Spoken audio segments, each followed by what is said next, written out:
Hello everyone, welcome back to my channel. कैसे हैं आप सभी? आई होप आप लोग अपनी स्टडीज़ बहुत अच्छे से कर रहे होंगे। तो आज की क्लास में लास्ट क्लास में मैंने आपको इंटीरियर ऑफ द अर्थ पढ़ाया था और उसमें मैंने आपसे कहा था पी और एस वेव के बारे में मैं आपको नेक्स्ट क्लास में बताऊंगी। तो आज की क्लास में मैं आपको वही बताने वाली हूँ। देखिए, इंटीरियर ऑफ द अर्थ बहुत ही ज़्यादा वास्ट, अगर हम उसे डिटेल में लेके चले ना तो वो बहुत ही ज़्यादा वास्ट एक टॉपिक हो जाता है। तो मेक श्योर कि आप उसकी ईच एंड एवरीथिंग को ना अच्छे से पॉइंट टू पॉइंट पढ़ लें। ठीक है, अच्छे से याद कर लें, अच्छे से समझ लें। क्योंकि क्या होता है ना, एक सिंगल लाइन में से भी बहुत इंपॉर्टेंट इंपॉर्टेंट जो क्वेश्चंस है ना वो निकल जाते हैं। ठीक है, तो आपके लिए बहुत ज़रूरी है स्पेशली कॉम्पिटिटिव एग्जाम्स के लिए कि आप वहाँ एक एक जो लाइन है ना उसको अच्छे से तैयार करें, अच्छे से समझें और बहुत अच्छे से तैयारी करें। क्योंकि हर एक जो लाइन है ना एनसीईआरटी की और अदर जो बुक्स रहती हैं कॉम्पिटिटिव एग्जाम से रिलेटेड, तो बहुत ही ज़्यादा वास्ट सिलेबस रहता है। तो आप मेक श्योर कि आप उसे पढ़ें, समझें और अच्छी तरीके से रिवीजन करते रहें। ठीक है, तो आज की क्लास में पी और एस वेव के बारे में जानते हैं कि ये क्या है। देखिए, मैं आपको पहले बता चुकी हूँ कि इंटीरियर ऑफ द अर्थ में मैं जो अर्थक्वेक का टॉपिक है वो मैं नहीं छेड़ूंगी यहाँ पर, क्योंकि उसको मैं डिटेल में कवर करवाने वाली हूँ, है ना। वॉल्केनोज और अर्थक्वेक हम डिटेल में करेंगे, पर पी और एस वेव का मैं आपको यहाँ पर आइडिया देने वाली हूँ कि ये क्या होती है। साथ ही साथ सरफेस वेव कौन सी होती है और बॉडी वेव कौन सी होती है, इसके बारे में थोड़ा सा डिस्क्रिप्शन मैं आपको दूंगी, जिससे कि आपको बाद में भी दिक्कत नहीं आएगी जब मैं अर्थक्वेक का पूरा टॉपिक पढ़ाऊंगी। और इसमें ये इसलिए इम्पॉर्टेंट है क्योंकि इंटीरियर ऑफ द अर्थ में ना ये चीज़ बहुत ही ज़्यादा बेसिक हो जाती है कि जो वेव्स हैं, अर्थक्वेक की जो वेव्स आती हैं वो इंटीरियर ऑफ द अर्थ से ही स्टार्ट होती है ना। तो उसको एक बेसिक कंसेप्ट लेके चलना ज़रूरी है। बाकी जो डिटेल है वो मैं आपको अर्थक्वेक जब पूरा पढ़ाऊंगी उसमें कवर करवाऊंगी। ठीक है, तो चलिए स्टार्ट करते हैं। देखिए, अब हम पढ़ रहे हैं वेव्स के बारे में। ठीक है, तो वेव के बारे में पढ़ रहे हैं तो सेस्मिक वेव क्या होता है हमारे लिए जानना बहुत इंपॉर्टेंट है। ठीक है, देखिए, सेस्मिक वेव होती है वेव ऑफ एनर्जी, एक ऐसी एनर्जी, ठीक है, जो कि इंटीरियर ऑफ द अर्थ उत्पन्न होती है और उसकी लेयर्स के थ्रू, जो अर्थ की जो लेयर्स हैं उसके थ्रू ट्रैवल करके पूरी सरफेस तक पहुंचती है, उसे कहते हैं हम सेस्मिक वेव। ठीक है, अब ये जो सेस्मिक वेव होती है ना वो होती है टू टाइप्स की, एक होती है बॉडी वेव, एक होती है surface wave.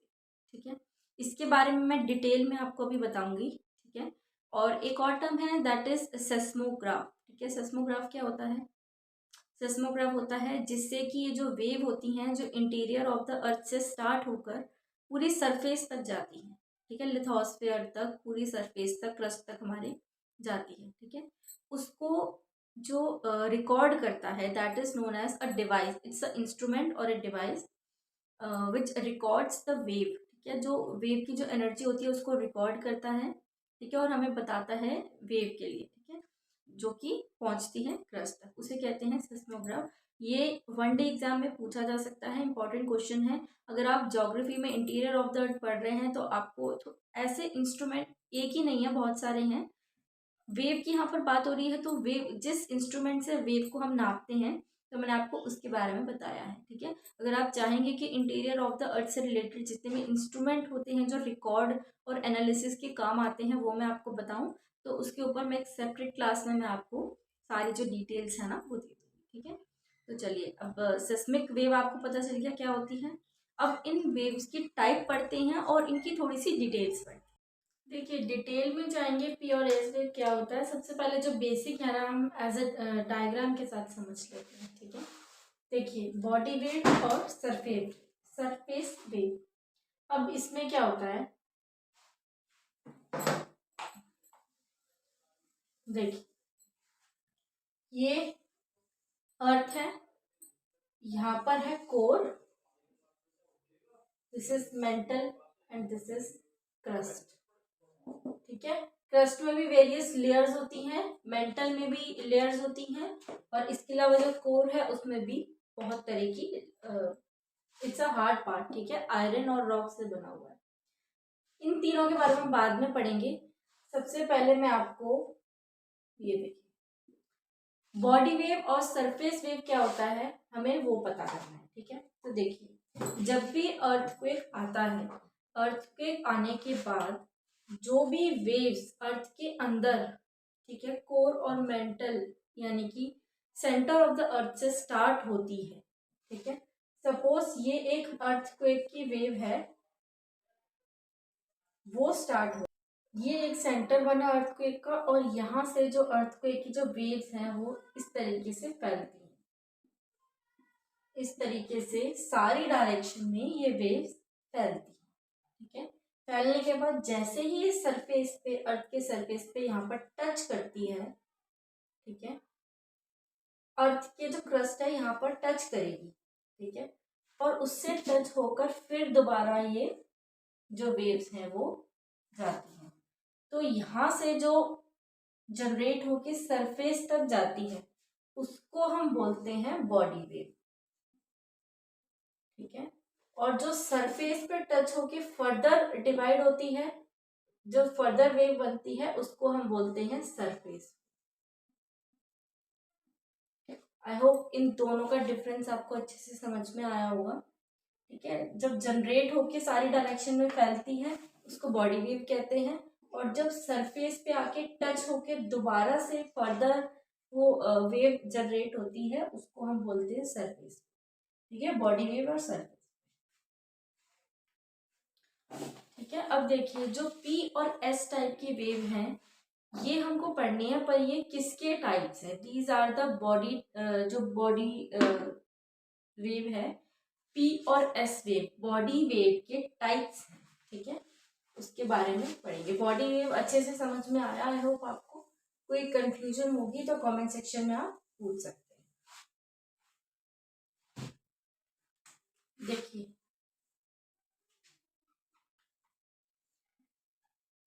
Body wave two types के होते हैं, एक होता है पी वेव और एक होता है एस वेव।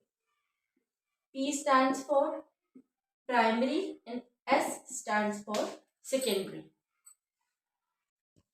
देखिए जो बॉडी वेव होती है टू टाइप की हैं।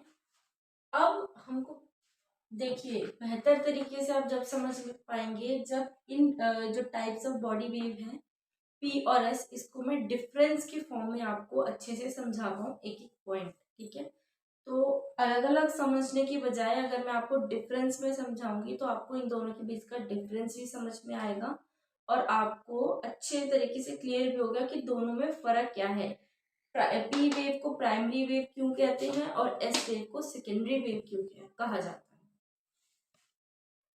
देखिए यहाँ पर मैंने अच्छे से आपको डिफरेंस लिख दिया है, इसको पढ़ के आप अच्छी तरह से समझ पाएंगे, ठीक है। देखिए P stands for primary and S stands for secondary।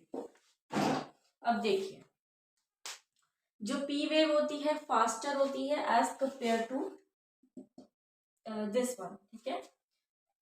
सबसे पहले देखिए मैंने आपको बताया यहाँ पर ये सेंटर होता है अर्थ का, यहाँ से सरफेस तक आती है ये बॉडी वेव, ठीक है। ये जो पी वेव होती है सबसे फास्ट जाके टकराती है सरफेस, ठीक है। और जो एस वेव है वो टाइम लैग कर देती है, स्लोअर होती है, यानी कि सपोज ये इतने सेकंड्स में जाकर लगी और उससे कम टाइम में एस वेव जो होगी वो सरफेस पर जाकर हिट करेगी, ठीक है। जो पी वेव होती है that is similar to the sound wave और जो एस वेव होती है वो similar to the light wave, ठीक है। थर्ड पॉइंट देखते हैं, travels through gaseous liquid and solid material, ठीक है।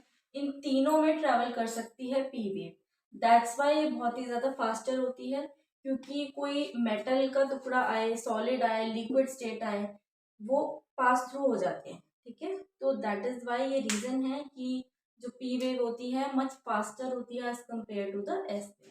Next is it can travel only through solid, ये एक बहुत इंपॉर्टेंट पॉइंट है।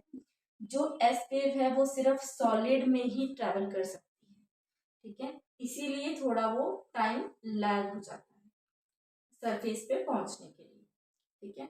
ये बहुत इंपॉर्टेंट पॉइंट है, ये सिर्फ सॉलिड में ही ट्रेवल कर सकती है, ठीक है, और ये तीनों स्टेट्स में। Fourth is vibrate parallel to the direction of wave. ठीक है, जो पी वेव होती है वो parallel to the direction of wave.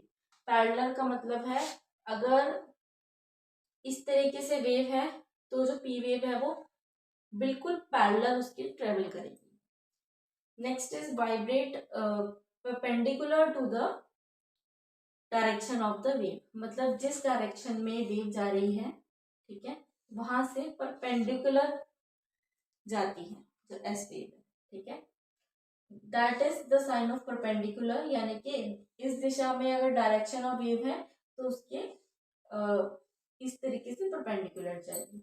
और पैरेलल मतलब इस ये डायरेक्शन ऑफ वेव है तो जो पी वेव है वो इस डायरेक्शन में पैरेलल जाएगी।